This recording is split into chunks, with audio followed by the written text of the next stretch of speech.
All right, everybody, welcome to Math with Grace. Today we're going to be going through Algebra, Unit 10, Lessons 11 through 15. Unit 11, or Lesson 11, begins on page 48, and it's about probability. And we can read here that probability is a way to determine how likely things are to happen randomly. The probability of something happening is the number of ways that chosen event can occur divided by the total number of possible outcomes. I like to think of it like this. Your favorable, like the things you want to happen, over the total amount of things that can happen. Okay? If the chosen event is impossible, then the probability is 0. Okay, the probability of it raining gold is 0. Okay, that will not happen. If the chosen event must happen, the probability is 1. The probability of Jesus' return is a 1 because it will happen. It must happen. All other probabilities are between 0 and 1. The closer the probability is to 0, the thing that said it's impossible will never happen, obviously, then it's less likely to happen. And the closer it is to 1, the more likely it is to happen. So let's look at this example here at the bottom of the page, or almost bottom. In the drawer are 3 black socks, 5 white socks, and 4 gray socks. What is the probability of getting a black sock? Well, remember how I said we want favorable over the total? Well, we want a black sock. How many black socks are there? That's our favorable outcome. Well, there are 3 black socks, right? And how many total socks are there? Well, there's 3 plus 5 plus 4, which is 12. This can be reduced, 3 over 12, to 1/4. And then we can divide 1 by 4, or we should know that a quarter of something is literally 0.25 or 25%. So you have a 25% chance of reaching in that drawer without looking and pulling out a black sock. Okay, and really that's it with probability, this basic setup of probability. We want favorable over total. So let's look at number 1. The tulip bulbs at a nursery were sorted according to size. The smallest bulbs of all colors were put into a bin to be sold as surprise bulbs, okay, of unknown color. The bin contained 55 red bulbs, 12 yellow bulbs, 16 peach bulbs, and 7 white bulbs. What's the probability that a customer would pick a red bulb from the bin? So red is our favorable. That's what we're wanting. And there are 55 red bulbs. But how many bulbs do we have altogether? We would just have to add them up. 55 plus 12 plus 16 plus 7 gives us a total of 90 bulbs. Okay, there are 90 bulbs in this bin. 55 of them are red. Now we need to reduce this. Both of these things have a 5 in common, right? So we can pull the 5 out. If we divide the numerator by 5, we're left with 11.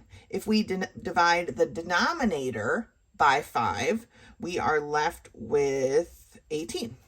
Okay, so we have an 11 and 18 chance, but they want us to find a percent. So what we do is we pull out our calculator. You take 11 divided by 18, which is equal to 0.611111. That 1 repeats, right? You multiply that by 100, which just moves the decimal 2 places. So you have a 61% chance, 11 over 18, 61% chance of pulling out a red bulb. Which makes sense, right? Because the number of favorable things, the red bulbs, is larger than half of what's inside of the bin altogether. It's larger than half your total, so makes sense that would be our answer. So sometimes when we're doing these, it's good to think about it in that way. Does that make sense as an answer? Just to make sure you've done your math correctly. Slide the book up here to page 49, and let's do number 2. Wilson has 9 white chickens, and so now they're not giving us the number in numerical form, they're giving us it written form, so sometimes I like to underline them so I don't miss one. 6 red ones and 3 black ones. Wilson told his friend Dan to shut his eyes and pick a chicken. What is the probability that Dan's pet chicken is either white or black? Now here they want us to do 2 things. Okay, our favorable outcomes are going to be either a white chicken or a black chicken. So how many of those altogether? Well, we have 9 white chickens and 3 black chickens. So the total favorable outcomes are 12. Then what is the total number of chickens? Well, it's the 12 we already counted plus 6 more, which is 18. Okay, we need to reduce this fraction. 6 goes into both of these evenly. 6 goes into 12 2 times. 6 goes into 18 3 times. So he has a 2/3 chance. Well, what is that in percentage? So we take the 2 and divide it by 3, and we get 0.666 repeating, right? Oh, sorry, not equals. We multiply that by 100, which just moves our decimal, but now we need to round. We're rounding this 6 based on this 6, right? So it's going to boost it up. So it becomes 67%. Okay, so who's grabbing a chicken? Dan. Dan is grabbing a chicken out of this bin. He has a 67% chance of grabbing either a white chicken or a black chicken, either one. Okay, so for this one, like I said, we added our 2 favorable things together for our numerator, and always the denominator is the total number of things that we have to choose from all together, okay, which was 18 chickens. And then we just reduce our fraction, divide the numerator by the denominator, and get our percentage. All right, that's it. Probability. Done. Good job. Lesson 12 begins on page 52, and it's titled Applications Using Inequalities. And it tells us here that some word problems are more appropriately solved with inequality rather than an equation. These situations do not ask for one specific answer, but a range of answers with an upper and lower limit. Phrases such as no more than, at least, and greater than all suggest using an inequality. So let's look at these story problems here. Brandon needs instruction to become more proficient on the computer for his business. John, the computer instructor, charges a base rate of $20 to cover travel expenses, and then $18 for every half hour of instruction. If Brandon can spend no more than $115 this week, how many half hours of instruction can he afford? Okay.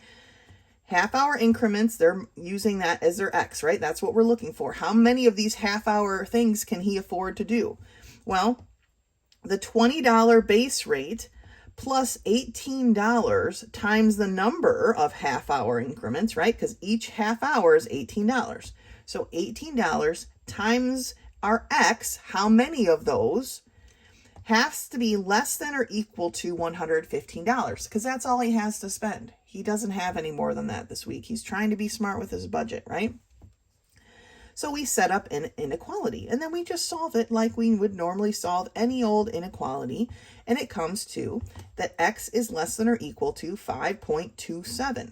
But since John bills only in half-hour increments, Brandon requests no more than 5 instructions. He can't request, can I have 0.27 of a half an hour, please? That's not how this works. He can only get 5 to stay under his $115 because that's all he can afford. All right. So for these types of problems, we have to make sure our answer actually fits the equation. Yes, this is the answer that we got, but that is not a correct answer. He's not going to get 0.27 of a half an hour. And John's going to be like, oh, sure. No, he's going to get 5 half-hour sessions. All right, let's take a look at the next one. So example 2 says, so far this semester, Christopher has math scores of a 93, an 82, and a 91. What score must he achieve on his 4th test to bring his average to at least a 90? So the last test is what we need to know. That's our X value.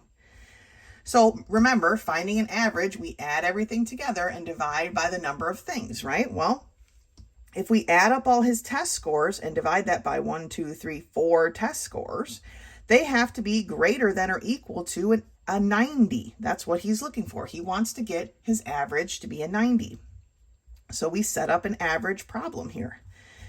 And then we do the math just like normal. They've added their like numbers in the numerator, okay?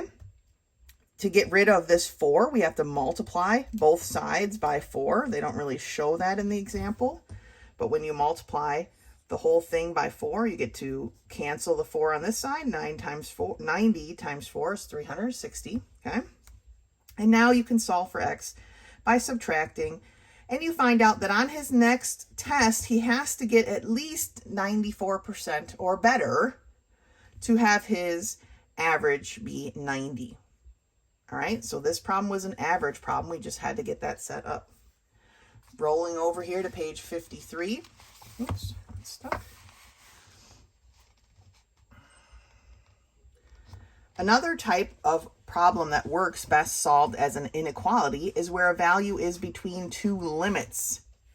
This problem creates compound inequalities and requires solving two inequalities. What does that mean? Let's take a look at this example. If a mixture of antifreeze and water must be between 45% and 55% antifreeze, what are the upper and lower amounts of water that can be added to 6 quarts of pure antifreeze? So pure meaning 100% antifreeze, and stay within the acceptable percentages. So they are taking 100% antifreeze, 6 quarts of it, and they're going to add water to make it either between 45 and 55%. Okay, that's what their goal is. So we have two different problems here. Obviously, the amount of water is our x, because we're not sure how much water we need to add, right? And so they've got a fraction here, and their fraction represents the amount of antifreeze divided by what the total would be. Here's your amount of antifreeze again, plus the amount of water. So the amount of pure antifreeze divided by the total amount of liquid they're going to have afterwards.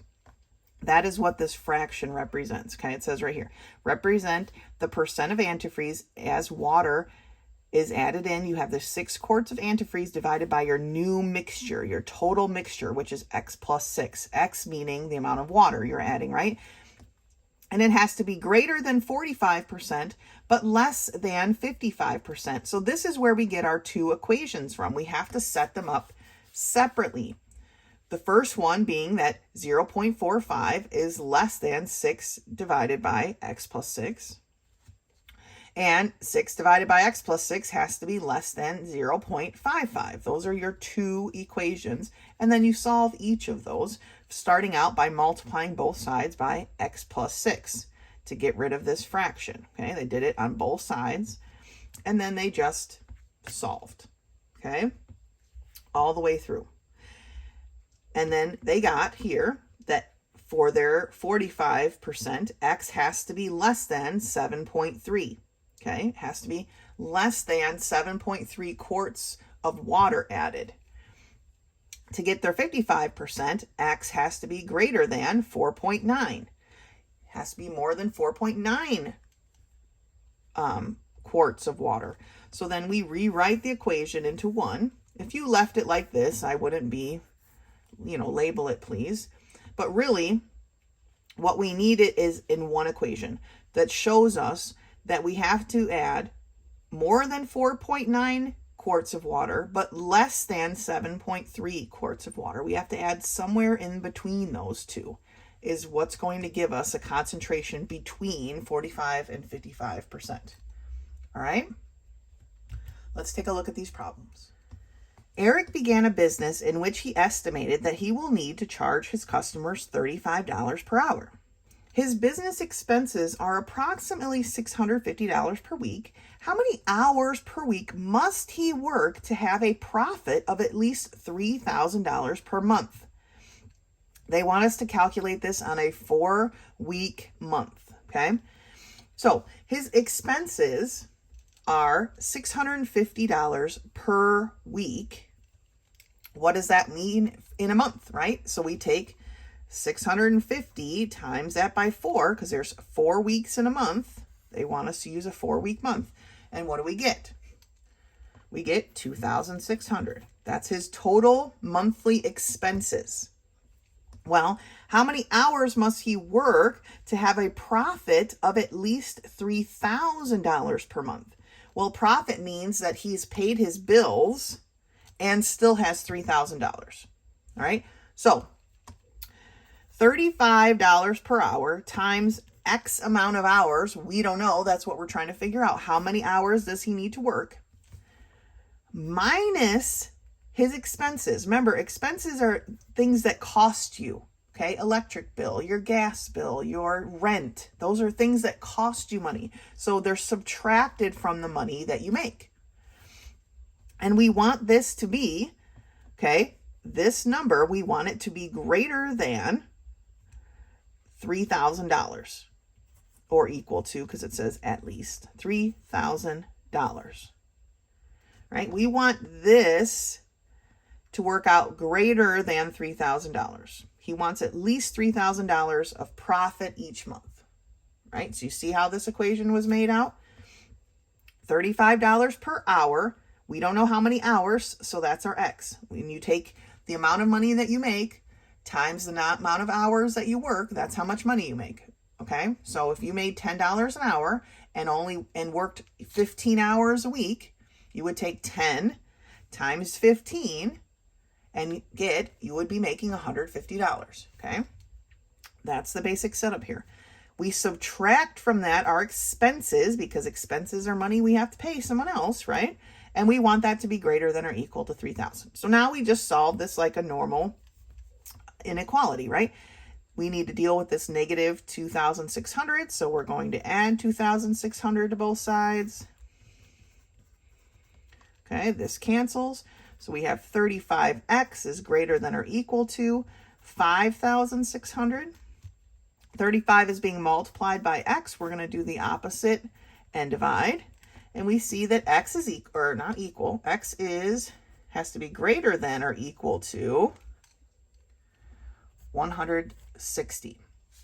Now, it's asking us how many hours per week. Now, we calculated all of this on a monthly basis, right? This was his monthly expenses. This was his monthly profit, meaning these are his monthly hours.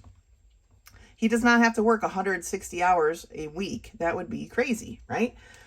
So if we had to multiply his expenses by 4 to get his monthly, go from a monthly number of hours down to a weekly, we divide by 4. So 160 divided by 4, okay, tells us that he needs to work 40 hours per week, which is a pretty typical amount of hours. Okay, we just took 160 divided by 4.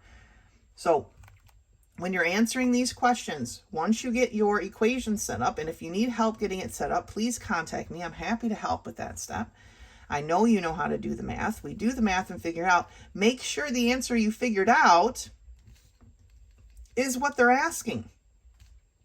Here it wasn't, right? We figured out how many hours he had to work per month, but they want to know how many hours per week. So we had to do one extra step. All right, let's turn the page. There's at least one more problem. There are 3 problems on page 54, so let's take a look. The Kramer family flew to Traverse City, Michigan, and rented a car while they were there. The car cost $185 for the week, plus, literal plus, 17 cents for every mile over 200 miles. If their total budget for that car that week was $250, what is the maximum number of miles they can travel? Now, they give us some hints here. Use X to represent the total number of miles driven and X minus 200 for the miles that will be charged at 17 cents. Okay, so to start this out, they have $250 to spend on their car. 185 of it is just for the car alone, okay? So the amount that's left over between those two numbers is the miles. This is the cost for the miles that they can drive, okay?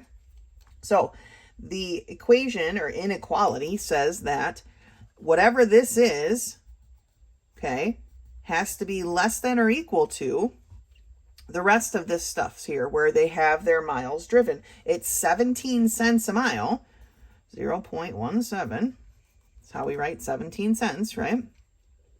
And how many miles are they going to drive? Well, it's like they said, their total number of miles minus the 200. They get a buffer of 200 miles. So they can go 200 miles for free, but anything beyond that costs 17 cents a mile. And that's what's represented here.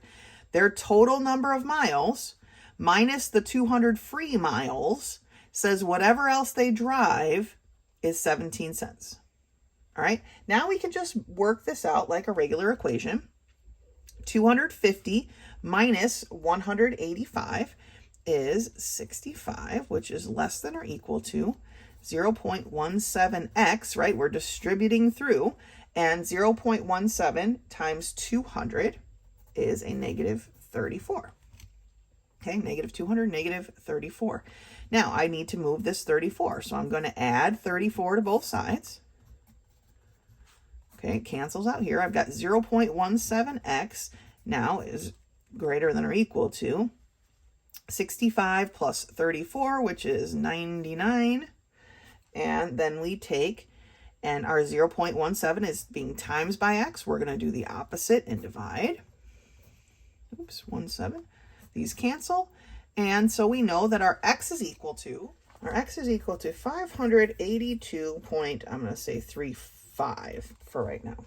Okay, 582, not equal to, it's greater than or equal to 582.35. So let's go back and ask, what are they traveling? What is the maximum number of miles they could travel? Well, for this, we definitely don't want to round up. So we're going to cross off the 35 altogether. So they can travel 582 miles. And that's it. They can't go any farther than that. They don't have the money, right? Their budget is $250. So for this problem, they had a budget of $250, and we subtracted the base fee of $185 from that, okay? That had to be less than or equal to the 17 cents times their total miles, which we know now is this, minus the 200 free miles, okay? They got 200 free miles. And that's our equation, right? We solved it and got our answer. Good job. Number 3. Jason's basic living expenses average $550 per week after he tithes his income. If he works a 40-hour per week job, what is the least hourly rate he must make? Round to the nearest penny, it says. So, again, 40 hours, okay, times what amount of money? They want to know, how much money does he have to make? Well, we don't know. That's what we're trying to figure out. And it has to be more than, okay, greater than or equal to his $550 worth of expenses and his tithing. But since they don't tell us how much he tithes, we can't really tie that into the problem. If we'd assume 10%, we could, but it doesn't give us enough information. So I'm just going to focus on this $550 per week. So 40 hours per week times his pay, we need that to be greater than or equal to, okay, $550. Because that's how much his expenses are, right? He needs to make at least enough to cover his expenses. So what do? Well, 40 is being multiplied by x, so we divide both sides by 40. So x is going to be greater than or equal to $13.75. So he needs to make at least $13.75 per hour to cover his expenses, just his expenses, okay? That doesn't include any extra things. Okay, that problem was pretty straightforward. Let's look at number 4. For the first 4 of his 5 science tests, Richard made the following scores. What score must he make on the 5th test, so that's our x, to achieve an overall average of at least 95? Okay, Remember, averages, we add everything up and divide by our total number of units, right? So we've got 97 plus 93 plus 89 plus 96 plus x divided by his 5 tests, right? 5 pieces of data. 1, 2, 3, 4, 5. And he wants his average to be at least a 95. So we want this to be greater than or equal to 95. All right, and boom, that's our equation. So now we just do the math. First, we're going to start by adding all these together in our numerator. And we get 375 plus x all over 5 is greater than or equal to 95. Now we want to multiply both sides of this equation by 5 to get rid of this fraction. Right here it cancels, and we're left with 375 plus x is greater than or equal to 95 times 5, which is 475. Okay? 375 we need to move. It's positive, so we're going to do the opposite and subtract. And that tells us that x has to be greater than or equal to 100. He has to get a 100% on his next test to have an average of at least 95. And honestly, unless there's extra credit, he's not going to get an average greater than that. That's going to be hard to achieve, right? It's hard to get 100 on a test. It means you got everything absolutely correct. It's not always easy. All right? So remember when they ask for an average, how you figure out an average. There's no one way for me to explain how to set these problems up. You've got to walk yourself through what they're looking for. If you need help with that at any point, please reach out to me. I'm happy to help you get the problem set up. Okay? Let's turn on to lesson 13. Lesson 13 starts on page 57, and it's called function notation. And it reads here that so far in this course, functions were written in equation form, such as y equals 2x plus 16, right? That's a line. But the standard way to show y in a function is this f of x. So it's an f parentheses x. So you would write this linear line equation as f of x equals 2x plus 16. We've changed the y out basically for this f of x. And that's how you read it, or the value of f at x, which is a lot of words, so I just say f of x. Now, to find f of x, we substitute, or basically to find the answer, right? We substitute the given value of x into the equation and evaluate. So for f of 3, we basically, when there's a number here instead of the x, we substitute that into where the x would be. So you take 2 times 3 plus 16, and you get 22.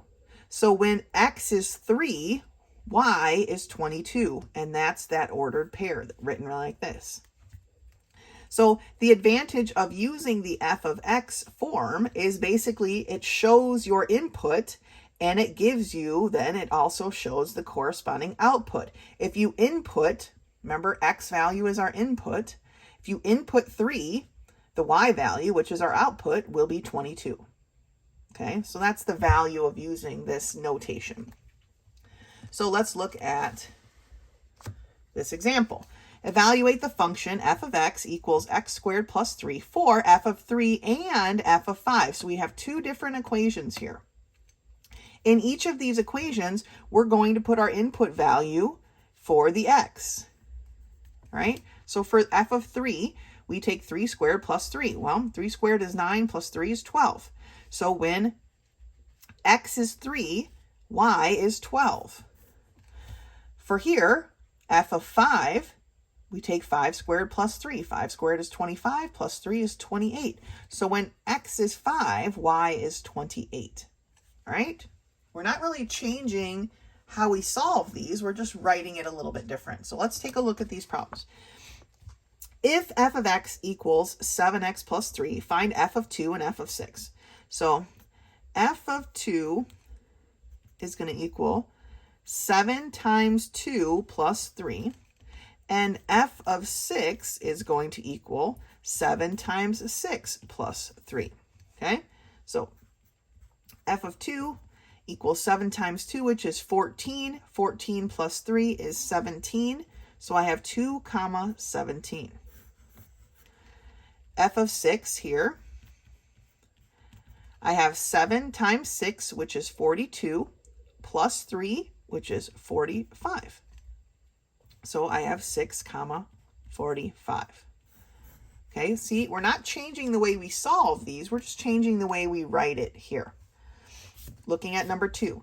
If g of x is 3x squared, find g of 1 and g of 3. All right, well, g of 1 equals 3 times 1 squared. And g of 3 equals, almost wrote g. 3 times 3 squared.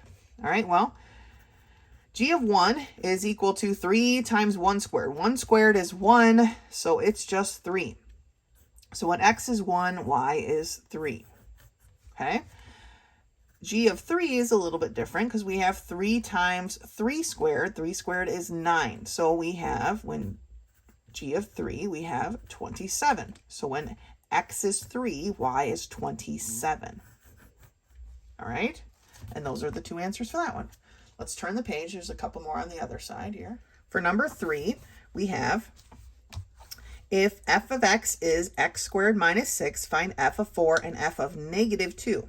So we have f of 4 equals 4 squared minus 6, and f of negative 2 equals negative 2 squared minus 6. Okay, those are the 2 equations that we're solving. So for f of 4, we have 4 squared, which is 16 minus 6, or 16 minus 6 is 10, right? So when x is 4, y is 10. Done. F of negative 2 equals negative 2 squared, which is 4. Remember, negative times negative is positive, minus 6. 4 minus 6 is a negative 2. So when x is a negative 2, y is a negative 2. All right, now if we were to graph these 2 points, we would have our line, right? 2 points make a line. They're from the same equation, so they're on the same line. We could plot our line from that information. Okay, what about h of x equals x squared minus 3x? Find h of negative 1 and h of 3. All right, well, h of negative 1 is negative 1 squared minus 3 times a negative 1. And h of 3 is going to be 3 squared minus 3 times 3. All right, so h of negative 1, negative 1 squared is 1. Negative 3 times a negative 1 is a positive 3, or 4. So when x is a negative 1, y is 4. What about over here? Well, we've got 3 squared, which is 9, minus 3 times 3 is a negative 9. So this one ends up being a 0. So when x is 3, y is 0. All right, these no difficult or no different than anything else we've done before with linear equations. We're just writing it in the standard form, okay? Just writing it a little bit different. And that's lesson 13. Lesson 14 begins on page 61. It is the final lesson of the year. What? All right. Graphing a system with an equation and an inequality. Okay. When graphing a system composed of an inequality and a linear equation, the solution for the system will be where the graphed line of the linear equation intercepts the graphed or shaded solution of the inequality. So they've got this system. Y equals 2 over 3x minus 2, and y is less than negative x plus 2. They graph their line. They graph their inequality. Now, what is the actual solution? Well, it's not here, which is why they've changed this to a circle, okay? It's not there because this is a dotted line. If this were a solid line, if this was less than or equal to, then that actual intersection would be part of the solution. But since it's a dotted line, it's not, which is why we have an open circle. And then this line, it says it's bold, but it doesn't really look bold to me. It really needs to be bold. It's all of this shaded. It's not all the shaded. It's all of this line through the shading. This is why I don't like shading it first, because it gets confusing, right?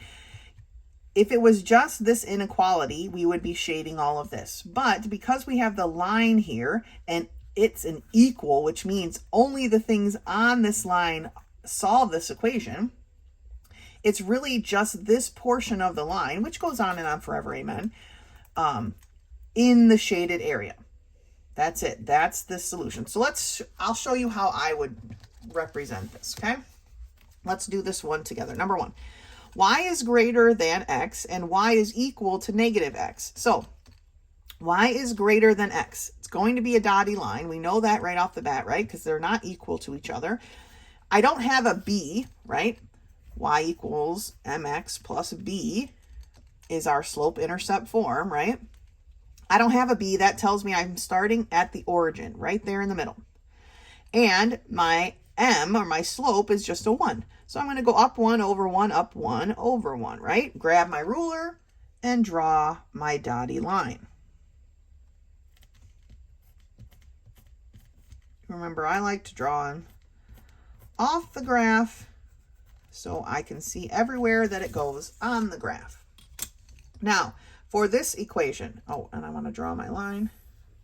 Boom, that equation, this line. For this equation, I still don't have a b, so I'm still starting at the origin point, but this time my slope is a negative 1, which tells me I'm going to go down 1 over 1, down 1 over 1, okay?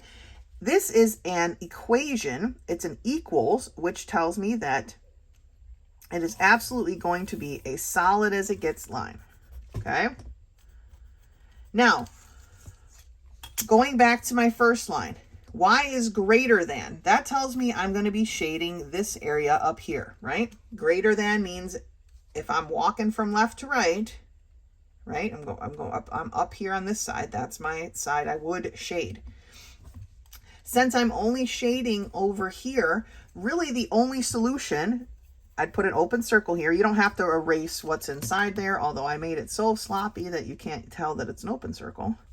Okay. And then really make sure your line is bold. Okay. This time, usually I'm like, however you shade it is fine. This time I really need to see that bold line, so I know what you're talking about. Because this line is no bueno. That's not going to work. Okay. That is the line that represents our solution. So number 2. Y is greater than negative 3 and x equals 6. So let's start with the y is greater than negative 3. Both of these are straight lines. We don't have any slope, right? This is 0 slope and this is no slope.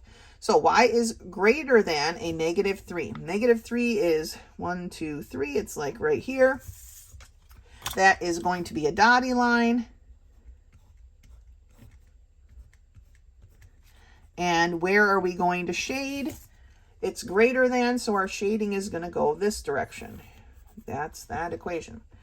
X equals 6. Well, 6 is over here. And this is no slope because it's a wall, right? So remember, we want, this is not working because it's a dotted line, so this is an open circle, and we want only the part of the line that would fall into the shaded area. So I'm going to shade my line because it's not all of the shaded area, it's just the line part, since we have an actual equation with an inequality. All right, so that's how I would like these to look. If you shade it and then darken your line, that's okay too. This is how I do it, just because the shading then starts to get confusing. Let's turn the page. There's a couple more, I think, on the next page. Number 3 gives us y is less than or equal to 1/4 x plus 2, and y equals 4x minus 2. Let's start with the inequality. We're starting at plus 2, so I'm going to put my dot there. My slope is 1/4. That tells me I'm going to go up 1 over 4. So up 1 over 1, 2, 3, 4. Up 1 over 1, 2, 3, 4. I usually put three dots so I can line up my ruler. This is a less than or equal to, so it's an actual solid line.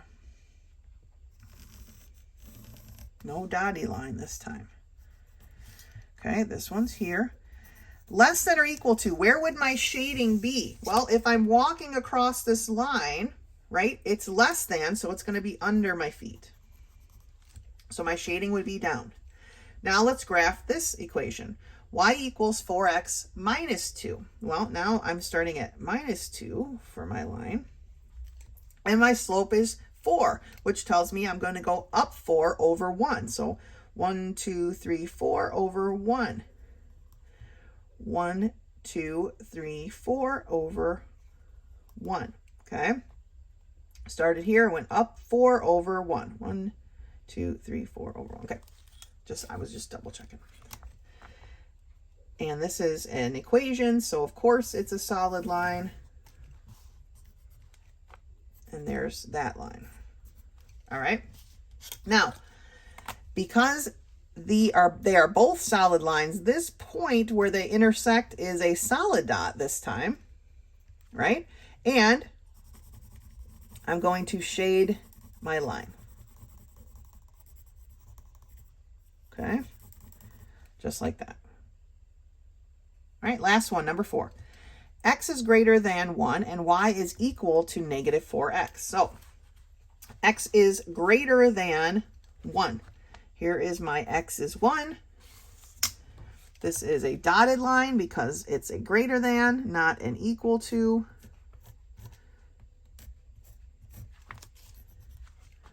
And greater than telling me I should go this way, right?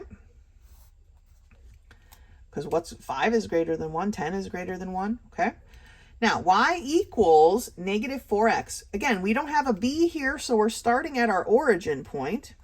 Negative 4 tells me I'm going to go down 4 over 1. So down 4, 1, 2, 3, 4 over 1. Down 4, 1, 2, 3, 4 over 1.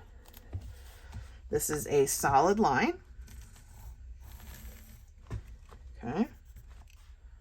As such. Now, because this is a dotted line and a solid line, we have an open circle, and I'm going to shade my line in where my shaded area would have been. Okay? I'm making it bold, basically, like the instructions. So, you can just call it shading your line. You can call it bold. Whatever you want to do. All right? But that is how we include a system where we have an inequality and an equality or an equation. All right? Nothing new here. You know how to graph both of those. The only difference is how we do our shading. And in this case, we're shading a line rather than a whole area. All right? That is it. You guys have survived algebra. Don't forget to do lesson 15. It's not really a lesson, it's just review, but make sure you review for your final exam coming up. Great job. You've worked so hard. You should be proud of yourself. Till next time.